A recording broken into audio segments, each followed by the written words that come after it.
하나님의 말씀은 맛있습니다. 하나님의 말씀은 즐겁습니다. 하나님의 말씀은 생명과 행복을 줍니다. 500독 성경 통독 훈련 원장입니다. 여수 살리는 교회 임기환 목사가 하나님의 말씀을 봉독하고 전하는 시간입니다. 함께 하시면 기적이 일어납니다. 알람을 설정하시고 들으시면 좋겠습니다. 본 방송은 유튜브에서 성경 통독 임기환 검색하시고 구독하시면 계속되는 하나님의 말씀 업데이트를 통해서 은혜 받으실 수 있습니다. 오늘은 시편 47편을 봉독하고 말씀을 전하겠습니다. 시편 47편. 고라자손의 시 인도자를 따라 부르는 노래. 너희 만민들아 손바닥을 치고 즐거운 소리로 하나님께 외칠지어다. 지존하신 여호와는 두려우시고 온 땅에 큰 왕이 되심이로다.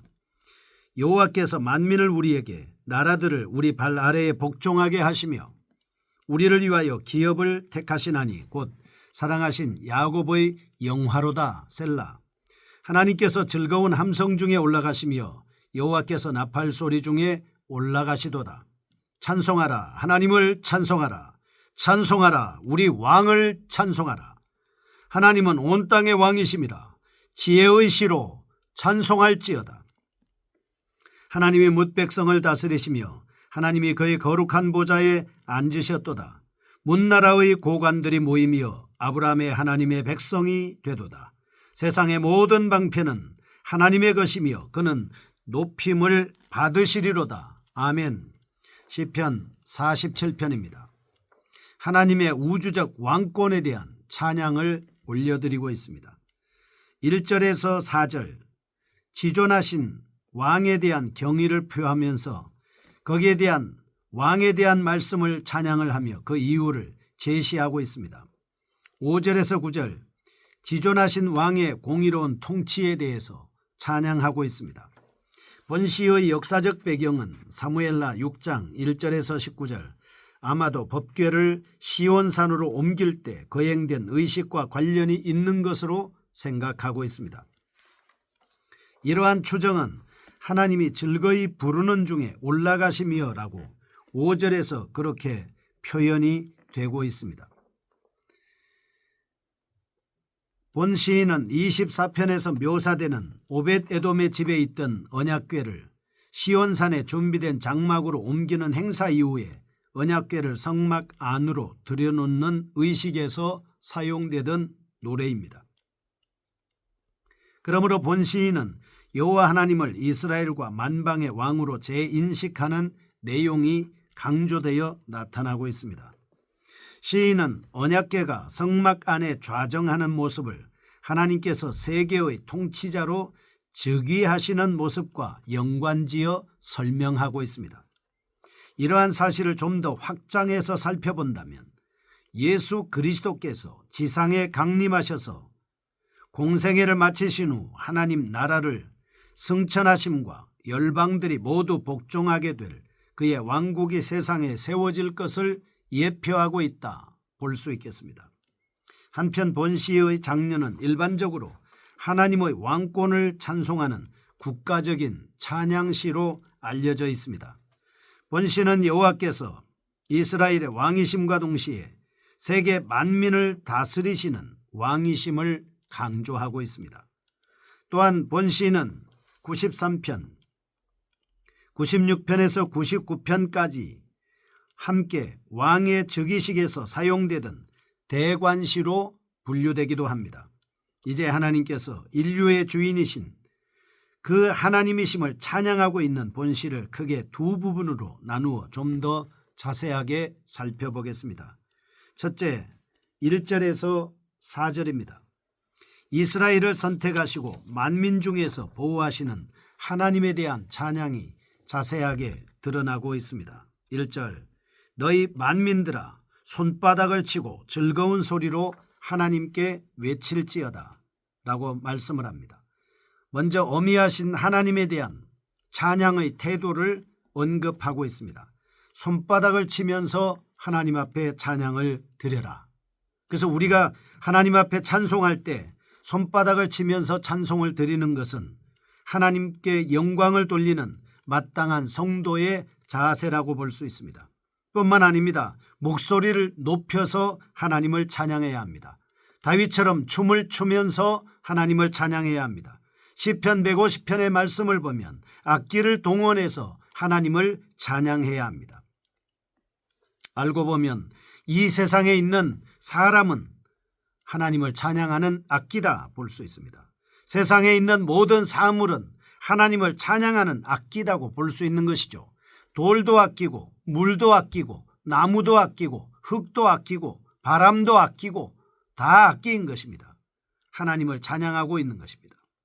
사람만 하나님을 찬양하는 것이 아니라 세상에 있는 모든 만물이 하나님을 찬양하고 있다. 그렇다고 하면 우리가 하나님 앞에 찬양할 때의 태도는 처음부터 마음을 먹고 믿음을 다해서 온몸을 다해서 하나님을 바울과 실라가 감옥에서 하나님을 찬양하는 것처럼 우리는 온 전신을 다해서 하나님을 찬양하는 태도 가져야 하는 것입니다.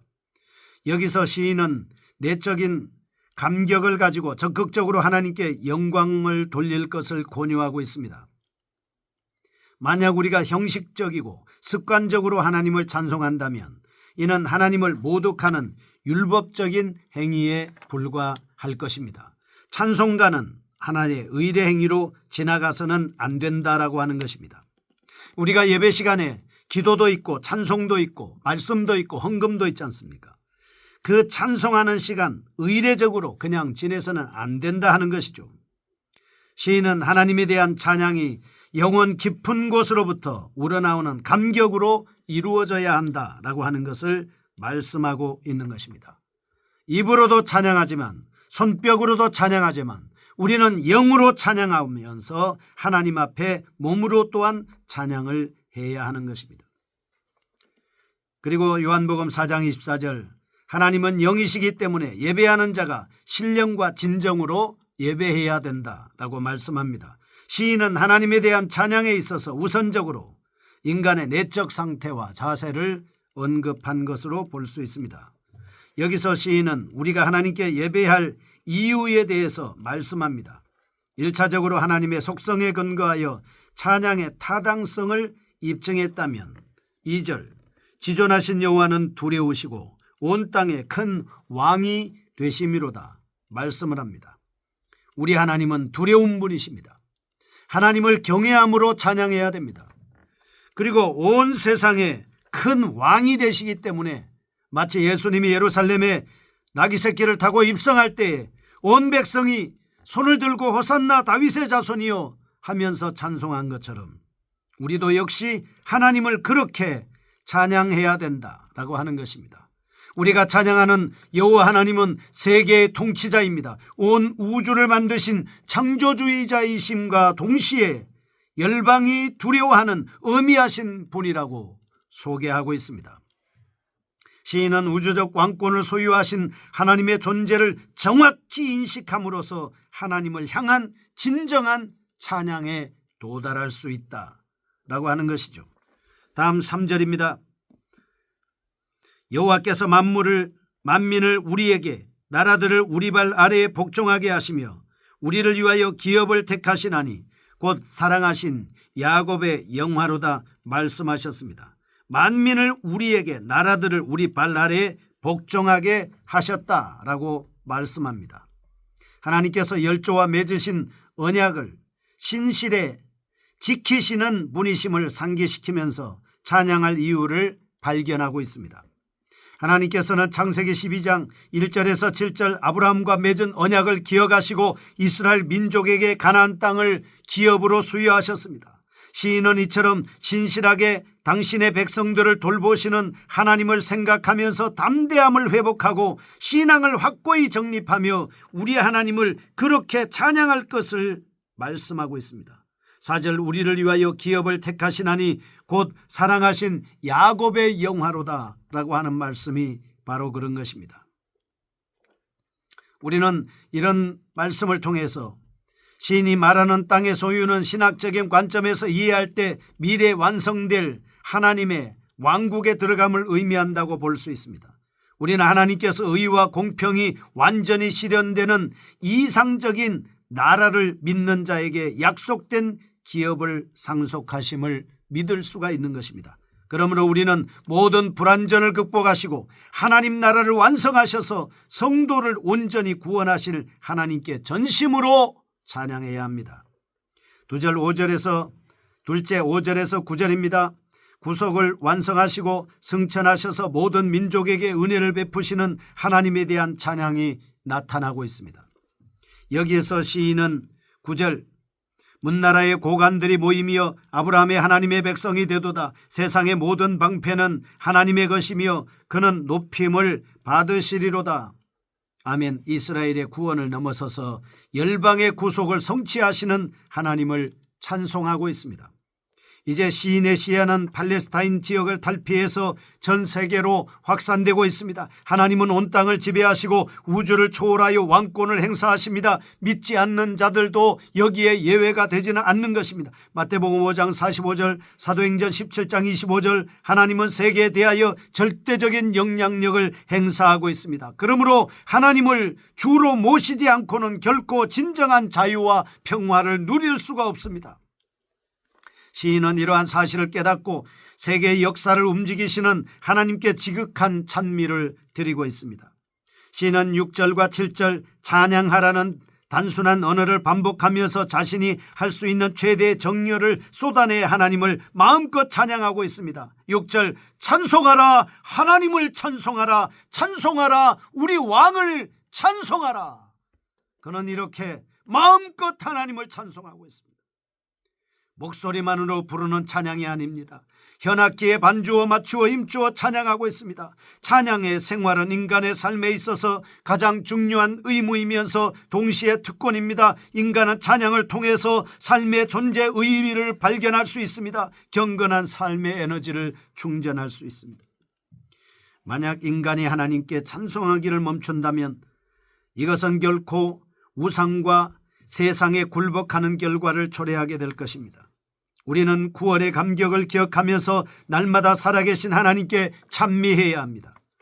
지존하신 하나님께서 온 세계를 공의롭게 통치할 것을 믿고 전 존재를 통해서 최상의 찬양을 드려야 합니다.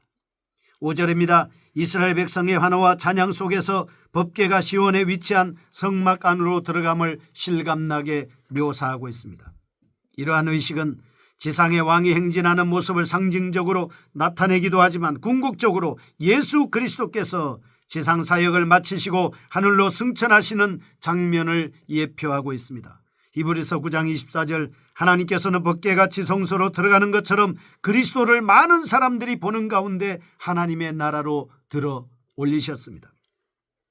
데살로니가전서 4장 16절 사실은 예수께서 하늘에 올리우신 그대로 성도들의 찬양과 환호 속에서 재림하실 것을 확증해 주고 있습니다. 시인은 성령의 감화를 받아 법궤의 안치를 보면서 그리스도의 승천과 재림에 나타날 하나님의 우주적 왕권을 소리 높여 찬미하고 있습니다. 교훈입니다. 첫째, 이사야 45장 23절, 빌립보서 2장 10절에서 11절 하나님의 주권은 만방의 영향력을 행사한다. 하나님을 찬양해야 합니다. 둘째, 찬양은 입으로 하는 것이 아니라 전 존재의 고백으로서 찬양 가능하다. 그래서 우리는 몸과 마음과 입술과 영혼으로 하나님을 찬양해야 합니다. 셋째, 7절 찬송의 내용은 지혜의 말씀으로 이루어져야 한다. 말씀 없는 찬양은 공허한 자기 고백에 불과하기 때문입니다. 시편 150편을 읽고 마치겠습니다. 할렐루야. 그 성소에서 하나님을 찬양하며 그의 권능의 공창에서 그를 찬양할지어다. 그의 능하신 행동을 찬양하며 지극히 위대하심을 따라 찬양할지어다. 나팔 소리로 찬양하며 비파와 수금으로 찬양할지어다. 소고치며 춤추어 찬양하며 현악과 퉁소로 찬양할지어다. 큰 소리 나는 제금으로 찬양하며 높은 소리 나는 제금으로 찬양할지어다. 호흡이 있는 자마다 여호와를 찬양할지어다. 할렐루야. 거룩하신 하나님 아버지, 우리의 마음과 영혼과 그리고 입술과 온몸을 다해 하나님을 찬양하는 삶을 살게 하여 주시고 영광 돌리게 하여 주옵소서. 예수님의 이름으로 기도합니다. 아멘. 여수 살리는 교회 임기환 목사였습니다. 지금 극동방송을 듣게 하세요. 기적이 일어납니다. 우리는 지금 생명을 전하고 있습니다.